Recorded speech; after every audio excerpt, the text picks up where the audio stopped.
Dahil po sa sobrang init ng panahon at para guminhawa daw po ang pakiramdam, pinayuhan ni dating DOH Secretary at House Deputy Majority Leader Janet Garin, tayo po mga kababaihan na huwag magsuot ng underwear.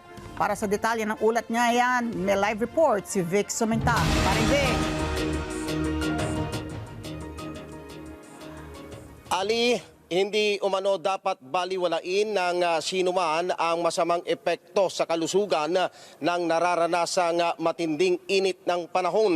Kaya payo ng isang eksperto sa kalusugan na ngayon ay mambabatas na panatilihin ang malinis sa katawan o kaya yung personal hygiene.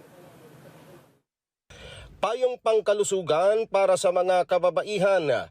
Dahil sa matinding init ng panahon, pinayuhan ni dating Health Secretary at ngayon ay House Deputy Majority Leader Janet Garin ang mga kababaihan na huwag na munang magsuot ng underwear. Ang mga babae... Ginawa ni Garin ang payo dahil prone anya sa fungal infection ang maselang bahagi ng mga kababaihan kung nakukulob dahil sa mainit na panahon.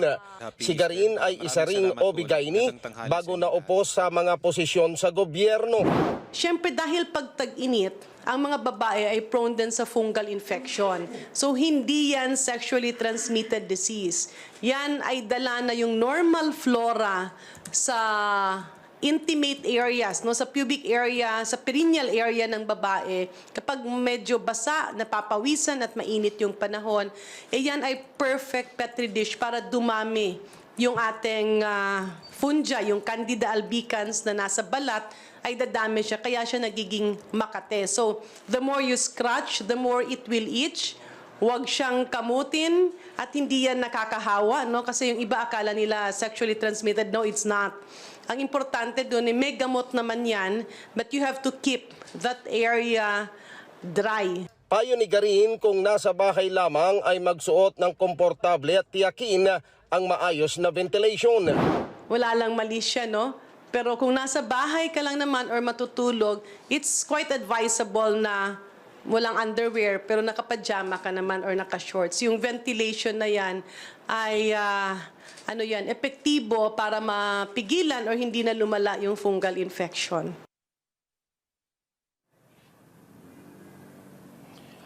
Samantala, sinabi pa ng mambabatas na ang pinakamahalaga ngayon sa panahon ng tag-init ay panatilihing malusog ang ating pangangatawan at iwasan na magbilad sa araw lalo na sa oras ng alas 10 ng umaga hanggang alas 2 ng hapon. Balik sa inyo, Mamali. Paring Vic, may tanong lang ako sa iyo, bakit babae lamang ang pinapayuhan na huwag mag-underwear? Kayo buwang mga kalalakihan?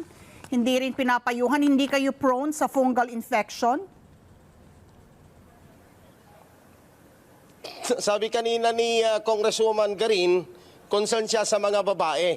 Sa mga lalaki din, meron din ganong kaso pero mas prone daw ang kababaihan doon sa fungal infection.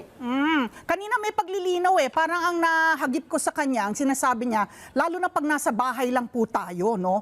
At wag na po tayong mag-underwear, pero ganun pa rin, meron pa rin tayong pajama o shorts. Paring Vic, maraming salamat sa iyong ulat.